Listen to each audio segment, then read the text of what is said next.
Good morning, everyone. Welcome to 1 Million Cups Dallas. How's everyone doing this morning? Great. Better. Oh man, better. Oh, I guess it is after election day. All right, no comments, no comments. All right, welcome to 1 Million Cups, which is a meetup that happens every single Wednesday provided by the Kauffman Foundation. The Kauffman Foundation is a nonprofit group out of Kansas City, Missouri. We now have, 8,000 entrepreneurs have shared their stories in at least 1 million cups since its inception. We're looking at 3,500 weekly attendees and 700 of us volunteers. So everyone you see here that's putting this together as a volunteer, I'm Shane, that's Isabel, we got Wendell over there, we got Gigi doing time, we got Michael running around taking pictures, we got Kurtu providing us tasty treats. So that's who helps us put together this event every single Wednesday. I do want to remind you of our app, which is called the 1 Million Cups app. It allows you to leave anonymous feedback to the presenters, so that way they can know if they're doing a good job and you don't have to seem like a jerk if you have something that is anonymous. Anyways, I would now like to welcome Matt with BudaSpace. How's it going, everybody? So yeah, my name is Matt Rava. I'm the founder of BudaSpace. And by a show of hands here, how many people have had a look for an apartment in the past? And keep your hands raised for a second. And how many of you thought that was an easy and convenient process? Didn't think so. That's good. That's good. So the average rent that somebody pays per year is $15,000. For $15,000, wouldn't you want to know that the place that you're renting is a place that you absolutely love? With availability changing every single day and what seems like an apartment popping up on every corner, how are you supposed to sift through all those options to find something that's right for you? So at BudaSpace, we're creating technologies that's going to make your apartment hunting journey easy, transparent, personalized, and rewarding. So there's a number of different ways that somebody could look for an apartment. But traditionally, somebody will either go to an apartment listing site and search endlessly on sites like apartments.com, Zillow, or they'll contact an apartment locator and have it do it for them. Although these seem like convenient ways, there's actually a much better and efficient way out there.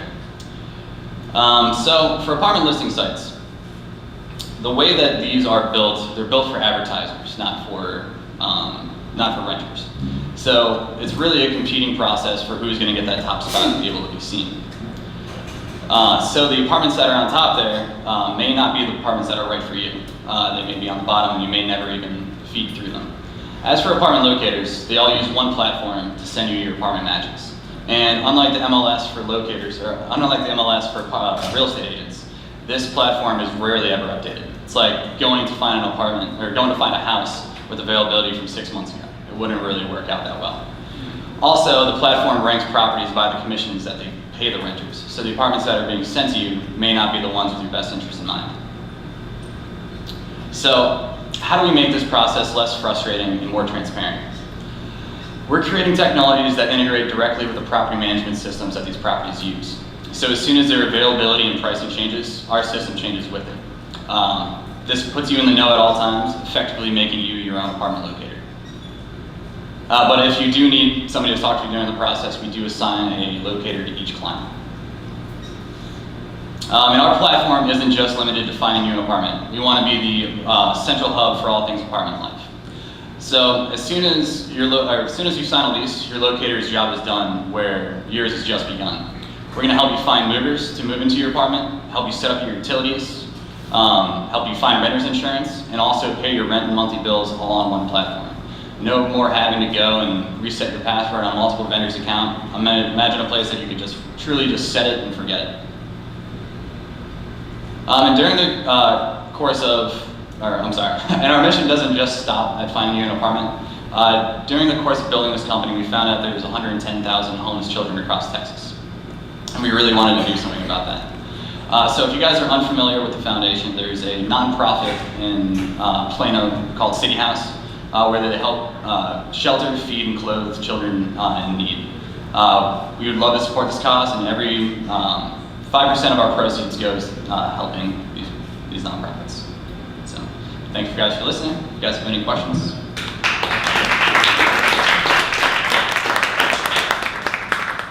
Thank you, Matt. We'll now open up the floor for questions. If you have a question, just raise your hand and we'll come around with the microphone and allow you to answer your question. But our first question to you is always, what can we as a community do for you? So we are doing a funding round right now. We'd love to talk to some investors. We got our first one this week, which is great.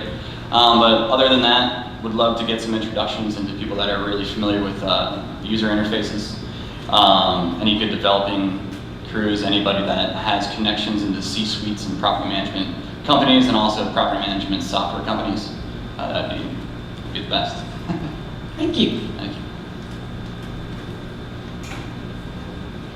Hi. So when you had that slide up with the value-added services that you provide, Yes. so how do you guys actually do that? Is that through your technology as well, or is that just sort of an add-on service that you have, like maybe someone handling for the person that ended up renting an apartment? Yeah, so there's existing services out there, especially in like the setting up of utilities. There's companies called My Utilities that offer APIs where you can help sign the client up on that platform. So they'll integrate directly with our software system. With paying your rent and everything, there's different payment processors which we're able to put onto our platform to help them, along with renters insurance and movers. Thank you. Any other questions in the audience? I do have a question. Who is your biggest competitor right now? You know, it's kind of spread. We're trying to filter a niche market. The closest competitor to us is Apartment List, which they do these integrations where they'll help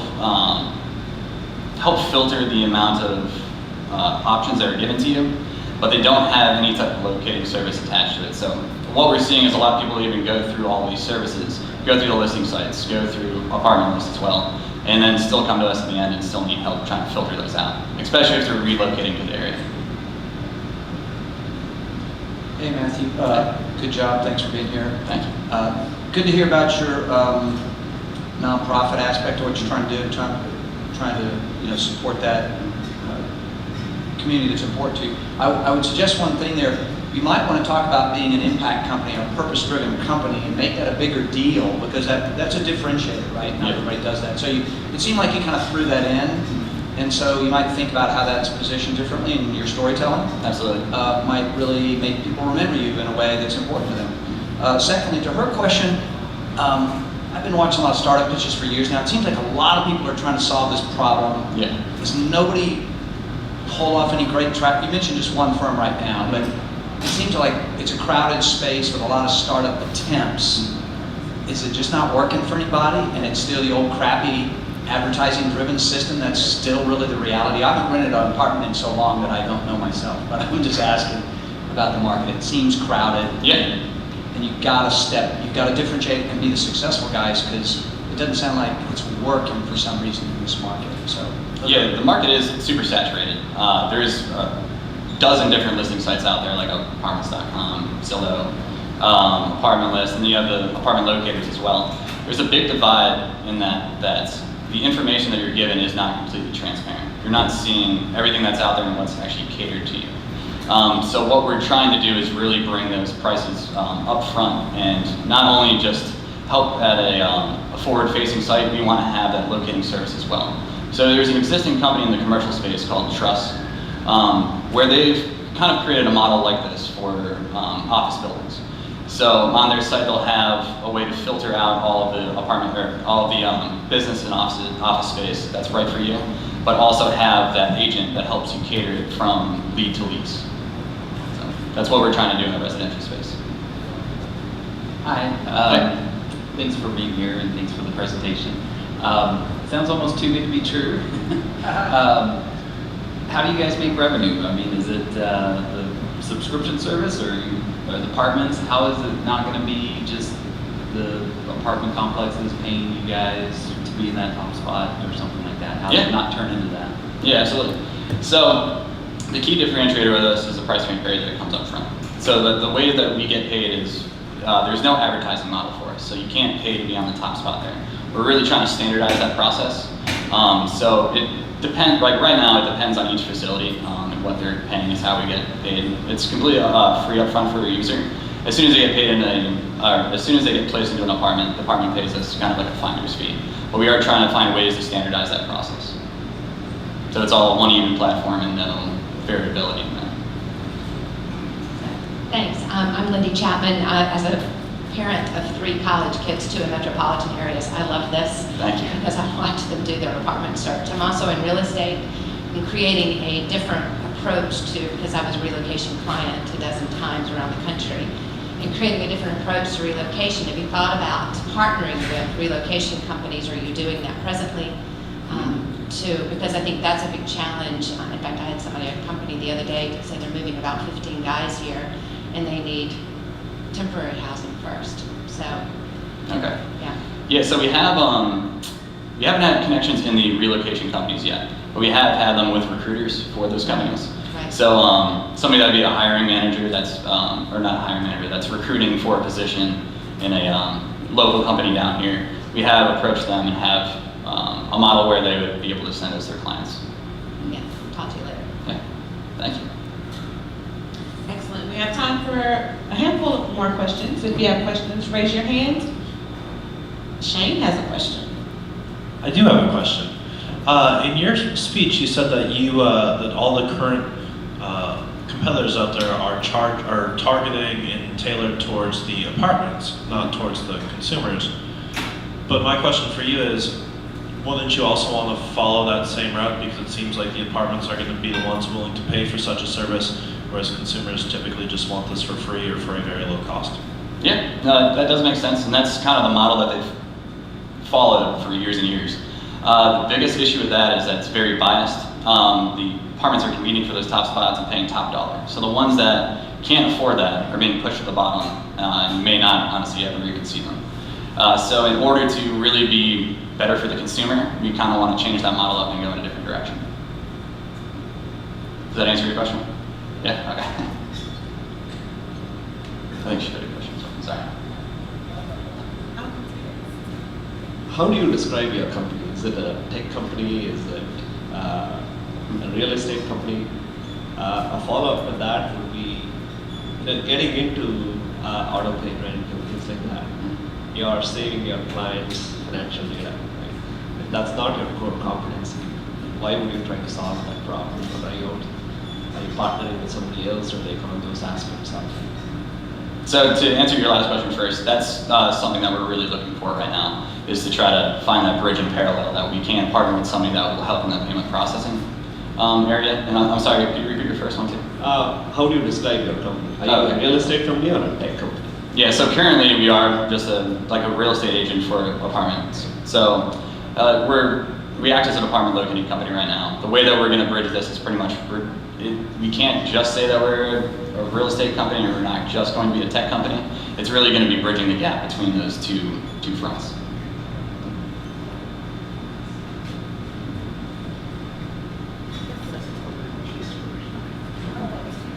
My question was about incentivizing apartments. Oh, I got you. Oh, you said it. All right. Y'all are putting me to work today. Great presentation. I love the concept. So I'm trying to understand how the real estate market works. So are you actually an agent or a broker, or are you partnering with a brokerage, or how does this work exactly? Yeah, so currently we're partnered with a broker and exist through them. So I'm a real estate agent myself, really just focused in this one niche. All right, we have time for a few more questions. Now's the time to get your questions in.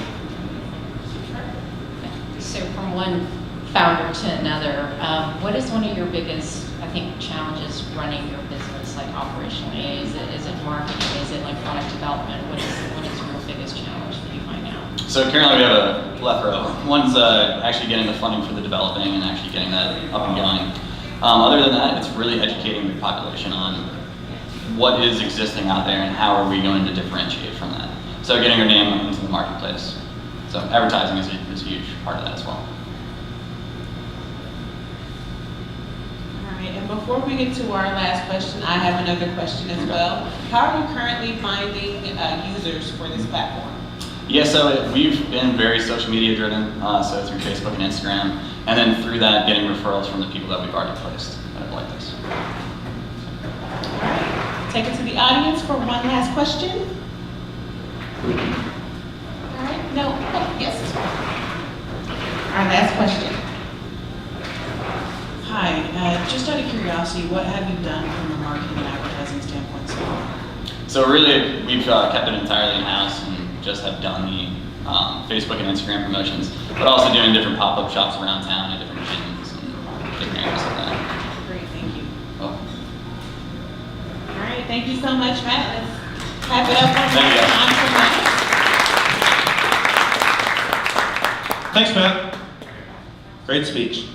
Have you guys tried these Crew 2 things?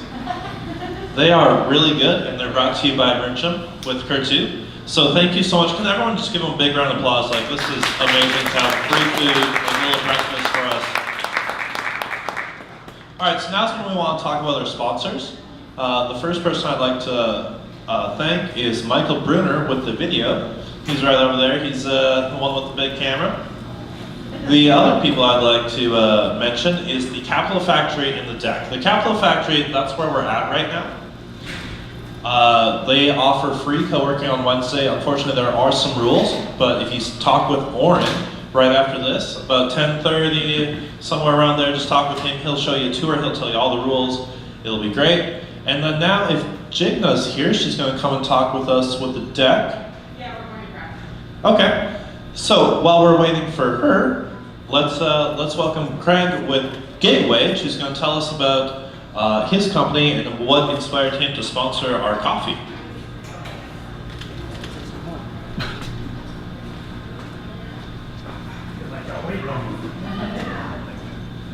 How's everybody doing?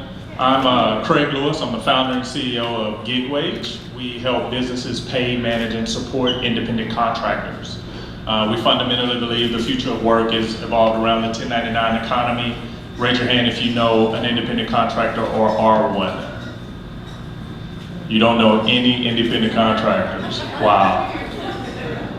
Who is an independent contractor in here? So everybody who doesn't know one, make sure you go say hi. Anybody ever been in an Uber? A Lyft? Stayed at an Airbnb?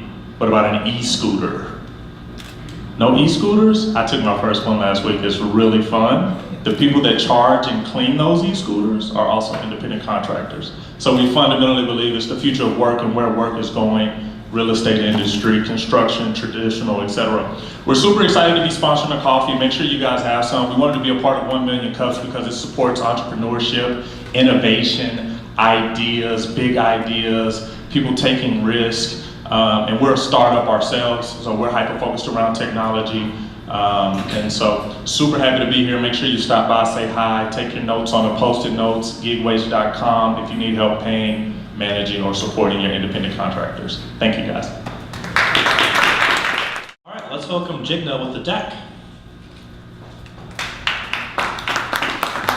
Good morning, everyone. I am Jigna, I'm the Director of Events and Programs here at the Deck. We actually partner with Capital Factory here at this location to provide services like education, mentorship, advocacy, and I lost my train of thought, and community for entrepreneurs and startups. We help them grow and build their businesses. We also have different locations in the Metroplex. We have a hub in Addison, and we also just opened up a new hub in Redbird. So if you guys get a chance to check it out, please do so. We also have a lot of free events that are taking place in the next week or two. So be sure to get on our newsletter mailing list, and you can also go to our website to look at the events. One key one I wanted to really mention is next week. It's on Wednesday of next week. It's our women's We Dallas boot camp, and you don't have to be a woman to attend. It's a great place to network, and we're really proud to announce that we have Susie from Poopery who's going to be our keynote. So be sure to come and check it out, tell your friends about it, and then we're around if you guys have any questions or need any support and need us to connect you guys to anybody. Thank you. All right, thank you. Again, thank you so much to our sponsors, especially the coffee and the video, the space. We all need that, and then of course it's always nice to have some tasty treats to start off the morning. So now with that, I'd really like to welcome Chai with Purpose Tea. Okay, we're good? Okay. Yes. Okay. Hi, I'm Chi. I'm the founder and CEO of Purpose Tea. So I'd like to start our time off today by really giving you. Can I get it on one screen, or is that possible? No. Okay. No worries. So I really want to start our time off today by telling you a story of hope. But I do want to warn you that it doesn't start off very hopeful, but I promise it will have a happier ending. So when I was in Kenya doing some work for the business, I was talking to a group of female tea workers. So you know, female tea workers make up about 75% of the tea picking workforce in all tea growing regions. And they make about $1 a day in Kenya. So even by Kenyan standards, that's well below the deep poverty line as defined by the World Bank. So one girl's story really stuck with me. She was a single mom of 3. She was a tea picker. And as she was walking home after selling her tea, she was unfortunately a victim of sexual assault. And as a result of this rape, she became pregnant with her 4th child. And also as a result of this rape, she became HIV positive. So I tell you the story, obviously not to depress you, but to illustrate to you that her story really isn't unique.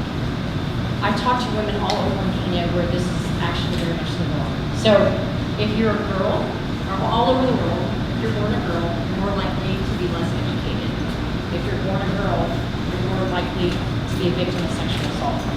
If you're born a girl, you're more likely to have less access to opportunity for economic empowerment. So when I started Purpose Tea, it was really a cause looking for a company. Many organizations know that to combat global poverty, you have to empower girls and women. I was so inspired by a book I read called Half the Sky. Okay, Half the Sky. And it was really a story about women all over the world facing adversity and challenges and how they overcame them. I was so inspired by that and thought, why can't I find a sustainable solution to solve some of these social problems? And I knew that business could be a powerful platform for change. So literally, brainstorming over a cup of tea, Purpose Tea was born. So Purpose Tea is a beverage company powered by social purpose. We help consumers do more. And how we do that is really through 2 ways. One is through our product. We are proud to be the first commercially available purple tea in the US market. And this tea is truly the healthiest tea that's out there. It's a super tea. It has 50% more antioxidant activity than green tea. It has polyphenols that no other teas have. So we provide our consumers with just a healthier version and a better version of tea. But the other way that we help them do more is really through our mission. And our mission is to lift from poverty some of the world's most exploited women. And so by focusing on these female tea workers and giving them the ability to improve their lives is really the driving force behind our company. Beverages is a big business in the US. It's worth more than $55 billion. And we believe by year 7, we will be more than a $100 million brand. And we're gonna do that by owning this category of purple tea. We want to make synonymous in the minds and hearts of our consumers, Purpose Tea and purple tea. So when we launched our products in December of 2017, the concept was validated actually pretty easily. We picked up more than 500 points of distribution across the United States. People were very excited about the product. They were intrigued by what we were trying to do. So proving out the concept was never really the issue. But now we're raising a seed round for the company, and we're shifting strategy to really build the brand in these territories that we have distribution. And so how we're going to do that is driving what I call brand performance at our strategic accounts across the US. And once we have that model that is replicatable, we're going to replicate that across our other customers and our other retail accounts. And we're always going to be innovating consumer products to make sure that we're meeting the needs and tastes of our consumer base. So if we think that if we do that well, we think we will make a positive impact for these women who are picking our tea. So 5% of our sales goes back into what I call a Seed of Future Fund. This fund funds 3 critical areas. 1 is training, 2 is community support services, and 3 is access to land. So access to land is very, very important because 95% of land in Kenya is owned by men. It's passed down generationally. And so if you're born a girl, you have a big uphill battle, right? So with land, they're able to make more money, get access to credit, which we know is so important for economic opportunity. So going back to my story about the gal that we talked about at the beginning, she took a training session that we had given, and with a $5 stipend that we had paid all participants, she used her knowledge, that $5 stipend, she bought a hen and a cock. She grew this flock to more than a dozen birds. With the eggs that these chickens laid, she was able to feed her family a high-protein diet. She was also able to make more money by selling those eggs at the marketplace. So I know that business can be a great platform for change, and I hope you join me in doing that. Thank you.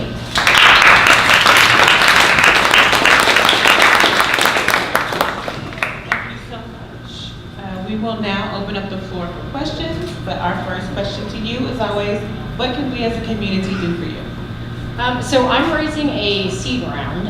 So obviously any introductions to investors who have a thesis around investing in CPGs and early stage companies, that's one way.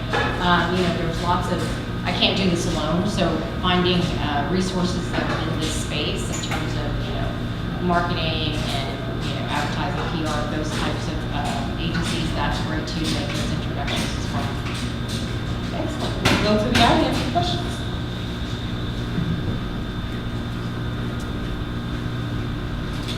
Hi, great mission. Just one comment. Probably should have some samples here so you can try. No, we have samples. Oh, really? We do, yes. It's in this green little, I should have said that, but we were 6 minutes, so I was like, oh, I gotta get my presentation out. But yes, we do have samples. And I didn't catch, are you in any stores or are you out there anywhere? Or? Yes, so we are in all of those little points there. We're in several territories in the United States. Here in Texas, we're at Market Street. We'll be talking to Central Market this fall for placement next year. And then we have accounts in the Mid-Atlantic, Northeast. Wegmans is our biggest one. So yes, we are in stores now. Great presentation. My question is on the marketing side. Is it more of an educational piece that you have to get out there? It's the first time I'm here in the purple team myself. Yeah. Yes. So what are the challenges there? Yeah. So there are 2 key challenges that we are finding, and one is educating folks around purple tea. Like people don't know what it is. So purple tea is the only tea that's grown on a purple tea bush. Every other tea is grown on a green tea bush. And it has more antioxidants, more anthocyanins, more polyphenols, more everything that you can think of. So yes, education is a challenge. The other challenge in this space is just getting the product into the mouths, right, of consumers. And so that really means that we have to focus our efforts and capital on consumer marketing and trade marketing. So a lot of shopper marketing at retail, getting shoppers where they shop and where they drink. Hi. Hi. Michael, thank you. Yeah, I love your purpose. It's great. I got 4 daughters, so Fantastic. I'm down with what you're doing. So I did. I said Michael, we'd love to hear your background a little bit. Oh, well, I did mention the 4 daughters. And I'm an avid tea drinker. That's what I bring with me every time. That's why Isabel's asking me to speak about one of my addictions, which is drinking tea. Yeah. Since everybody's coffee drinkers in Texas, right? So, anyway, thank you for the sample. You'd be surprised. I'll try it. Tea's the second largest or second highest consumed beverage next to water. Sure. Iced tea, typically, yes. And it's grown. But anyway, we'll talk more about that. But thank you, Isabel. Anyway, love your mission and your purpose. So tell us a little bit more about on that road to $100 million and getting there in 7 years or whatever. Can you tell us more about where you're now with that start? You need a seed round, but I'm guessing with all these distribution points, I'm guessing revenue must be pretty good. So, okay, why don't you describe that then? In this business, where you're at it's really today. about. Thanks. In this business, thank you for the question. It really is about driving velocity. So velocity is sales, like unit sales per week at each retail location. And that involves, increasing brand performance in all of these retailers. And it's tough because there's a lot of teas, right, on the shelf. We might be the only purple tea on the shelf at the moment, but there's still lots of teas. So when we did the assumptions and the growth forecast, there's just in grocery alone, there's about 42,000 points of distribution. Even if we get 50% of that at the velocity that we think we need to be at to stay on shelves, we'll hit that $100 million mark later in our lifetime.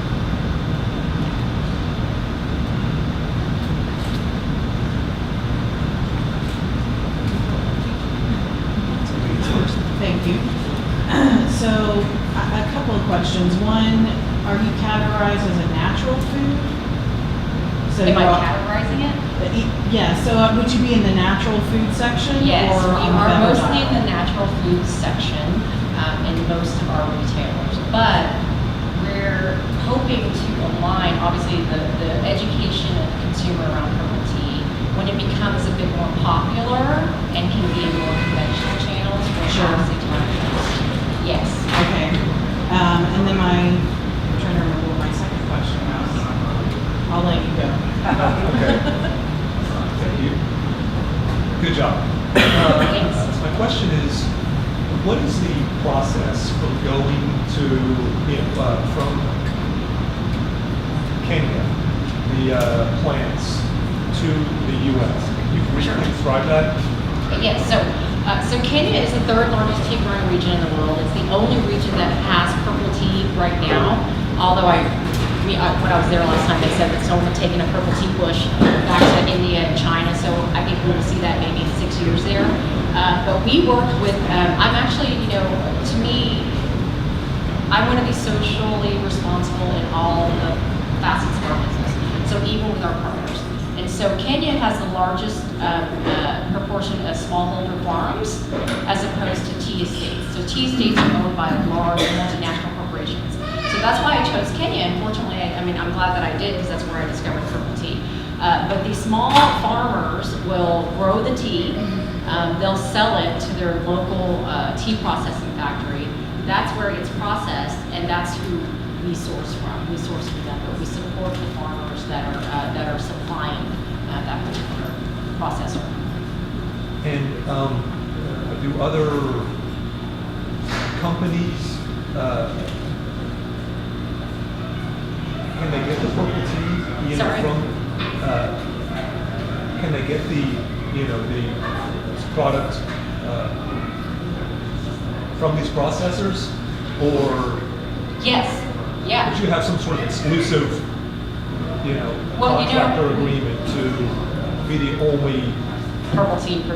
Yeah. So purple tea is a way, an avenue for these Kenyan farmers to make more money because it's a premium tea.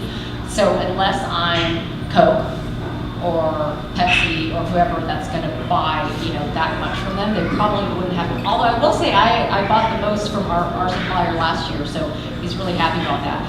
But for them, they're trying to build a marketplace for purple tea. So I can't imagine that they would probably give anyone exclusivity because it's just being commercialized now. Okay, I have a follow-up question, I guess, to that. So where are your competitors in the purple tea market? Are they in the U.S. or are they elsewhere? Well, so, the purple tea has been in development for about 30 years. It just got commercialized 5 or 6 years ago. In the U.S., currently, I'm the only commercially available bottled purple tea. There is a Canadian brand called Just Tea that we partner with quite a bit. They do a loose leaf tea, and they have purple tea out there. But in my mind, the more purple tea there is, the better for me. Because people will understand what it is, that means there's a demand for it. We're not competing on the commodity whatsoever. It happens to be a differentiator for us now, but really we're building a brand and we are trying to get folks aligned with what we're trying to do here in the world. Purple tea is a vehicle that'll get us there. And so I'm not real concerned about if someone else comes up with another purple tea, to be quite honest. I think it would be good. And the way trends are in big food and big beverages, it's just, lots of consumers, I don't know about you guys, but I don't really trust big food or big beverages. That's a general trend that's kind of happening in the industry now. And so we're hedging our bets on, making sure we make some gains and building this brand and getting that awareness out, and then owning that space is really what our game plan is.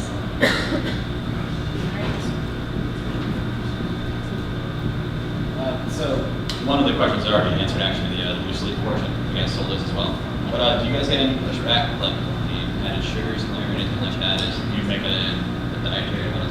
Sure. Yeah. So we have an unsweetened portfolio rolling out. When we launched this one, this is like a hint of sweet, and we were trying to hit sort of a sweet spot, if you will, in terms of the consumer set. But yes, we have heard that a lot because lots of people are not, they don't want sugar. And so so for that 16-ounce bottle, it's pretty competitive, like with an Honest Tea in terms of the sugar content. But people are even looking for less. So there's different customer and consumer markets and segments we'll be targeting with our product innovation. So we're rolling out an unsweetened, actually pretty soon.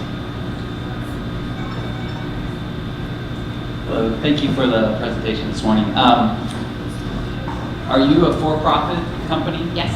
And other than just buying more tea from this region or having that revenue stream going back to them, how much control or how much influence do you have of how that money gets spent over there or something? I love it. I thank you for that question because that's really the reason why we got into business. So the social impact side of the business is really, I call it a direct impact model because we provide the funds and we work with some folks on the ground that works directly with the tea farmers and the tea pickers. In terms of wages, we just don't have that level of control yet unless you have a fully vertically integrated system like a Unilever. If you own the farms, you hire the workers, then you can control the wages. Maybe ultimately down the line, we'll look at that model, but right now that's not what we do. But the funds that we do put back into the social impact model, we work with a team on the ground in Kenya. We have a governance process around how that money is used and that it goes directly to these female tea workers. And so it's done in 3 ways. So we provide training and, believe it or not, financial management, budgeting, nutrition, gender equity issues. We train them on that, business skills. And then the community support services is really going to look like scholarships for their children because in Kenya you have to pay for school after the 8th grade. So typically what happens is that they go back into this cycle of poverty. And then the third piece is that access to land. Believe it or not, we're leasing land for 5 years in Kenya, and it is so economically good for us. It's like it's $500 to lease this land. And what these female workers are going to do to supplement their income is they're going to plant purple tea bushes, organic purple tea bushes. They're going to sell that into the marketplace, but they have a guaranteed buyer in our supplier. They also get a plot of land where they plant other cash crops that they go and sell at the market to sustain or supplement their income. And those that do well get to graduate into what I call sort of the land lease program, where we will lease out a commercial acre for them. They pay back that money, but then they use the extra income to save, to put more food on the table for their kids, to send their kids to school. And so we're going to do that graduated approach. Because initially when I started the model, I thought, I'm just going to give access to land to these women. And then as I was doing the research, we were there on the ground, I was talking to folks on the ground, they're like, well, you may set them up for failure if you just say, hey, here's an acre of land. And we'll provide some support services like micro-lending and things like that. Let's just see how you do. That's not going to work out. So we decided to do still the same vision, using land to give them, access to more economic opportunity, but graduating, just doing a more phased approach for them. So we're starting that piece of it actually this fall. Super excited about going there back again and talking to these women. It's sometimes I think, I go back there and I think, I don't want to be this like American that's coming over to try to, that's not what we're doing. We just want to be a socially responsible brand. So if we have power to do that, we're going to. Yes. Great mission. But, you can tell you're very passionate about it. And your label, you might want to think about your label conveying that passion. Yeah. Instead of conveying the color purple, It's fine. maybe a cup, maybe a picture of your land, or a farmer, going and picking farm. That will really be impactful. Yeah. Somebody buying your food. I'd love to hear what you guys think. I mean, we're doing a whole label revise on that, but we did some consumer testing just recently around positioning. And what really elevated to the top amongst tea drinkers was this idea of just more antioxidants, like the more health, and then the social impact piece really came up close second. But for someone to buy, right? I mean, they think about all those sort of functional benefits and things like that. But that's a great point. And we are going through a revision now of the labels as we speak. I have a question back here. Yes. How easy was it or difficult to actually lease the land in Kenya? Because I've got a background in West Africa, a lot of family in Ghana, and we're dealing with land issues all the time. It's very difficult to lease a land that hasn't been leased by somebody else multiple times. Yep. And then having to go to court to fight for who actually has the land. So how did you navigate? We're a little lucky in that respect because I'm working very closely with the tea factory. It happens to be the wife of the owner of the tea factory. She's very passionate about the same things we are. The land that they had sourced for us was owned by, if you guys have done business in Kenya, this is sort of the way it's done, but was owned by a relative of theirs. So we haven't run into those problems, but I know that we probably will as we start leasing, right, for these women, like maybe in, whenever the program gets up and running. Good job. Thank you. Awesome.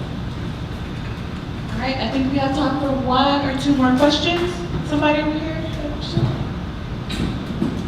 Hi, did you say that you did consumer studies? We did, yes. What were the results of those studies? So the intent of the study was just around positioning, like the product positioning, the brand positioning. We also did a qualitative sort of focus group around taste and all that stuff. That was a separate piece. So, I'm sorry, your question was? So for those who consumed your tea on a daily basis, like what were like the health outcomes, or do you have any? So we did a study on purple tea itself, but the consumer study was more around positioning. So one group did tasting, but wasn't a large group. There was a quantitative group that did, we identified our consumer target, the tea drinkers, the age range, the gender. We showed them 3 concepts of the brand, and then they gave us feedback. They voted on them, and they kind of so one rose to the top. So it was really about that. It wasn't necessarily about consuming the tea. The other group was a taste test. It was more focus group. We did better in with some flavors with Honest Tea. I think the group that we had really liked sweet tea, and it wasn't really our group, so we have to restructure and redesign a focus group for that. But third, to your point about purple tea, we did a study with our purple tea, not the bottle, but our loose leaf tea versus other teas, and it was pretty significant. I mean, came back with 50% more antioxidants. There's polyphenols. It has 42% less caffeine for anyone who cares about. Seems like most people maybe want more caffeine, but it has less caffeine. So yeah. Thank you. All right, we do have time for a few more questions, but before we go back to the audience, I have a question. Yes. Could you share with us what the price point is for the tea? Sure. It's about retail's $2.49. So pretty competitive with other premium teas. Great mission. Thank you. Great presentation as well. Just switching over a little bit on the distribution side. At this point, how are you guys structured? Sure. You're saying in 7 years it'll be about 100 million. What's your Sure. focus on actually increasing that? So our revenue model right now is strictly, so we go beverage, DSD distributors, and what I call broadline distributors like KeHE and Unifies of the world. So eventually we'll want to go direct to consumer at some point once we get the packaging issue down. I was telling Matthew at the beginning that right now we're just in glass. I won't use plastic. So we will do cans at some point, but they require like 1 million cans or something in inventory that I have to stock up, which we don't want to do now. So right now we have 12 warehouses across the regions that we have distribution. Currently, we're going to maximize business out of those warehouses, so they service, obviously certain accounts. We're going to target those. We're going to get the lowest hanging fruit, get those accounts and get into distribution there. And then we are also entertaining new opportunities with other beverage distributors that really want to bring us on. I have a meeting with a fellow in New York next week, and he handles the New York City territory. And those distributors are more full service, they call it, where they'll go in, deal with the product, set up displays, help you market, help you sell, help you do all that stuff, because they take on the risk of all the inventory. So those are the two types of distributors we're working on now, 12, 13 across the United States at the moment. All right, and we have time for one last question. Hi, I'm Danielle. Thank you for your presentation. Sure.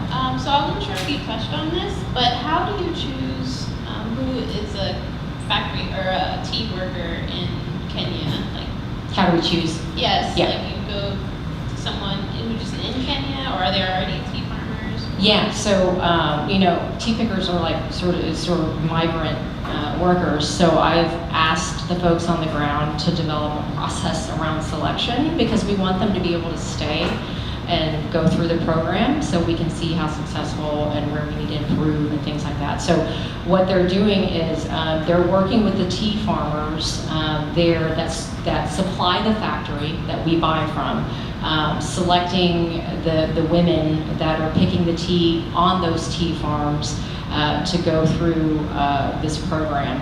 So there's no cost to them. There's none of that. We're not about making money off of that. We're about providing, opportunity for them.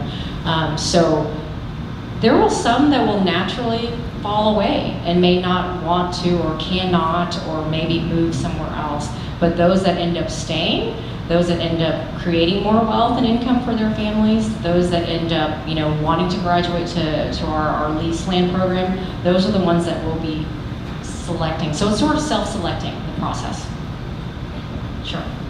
All right, thanks so much. That is all the time we have for questions. Okay, thanks, Chief. All right, so now's the time that you can download the app, check in, and give the presenters some feedback. You can also stick around at the Capital Factory and network a bit, co-work. Oren has said he wants to come up here and say some things about that, so we'll let Tim talk about that. Hey guys. Hi, Oren. My name is Oren Pagella. I'm the memberships coordinator here at Capital Factory. Just want to make a couple quick announcements.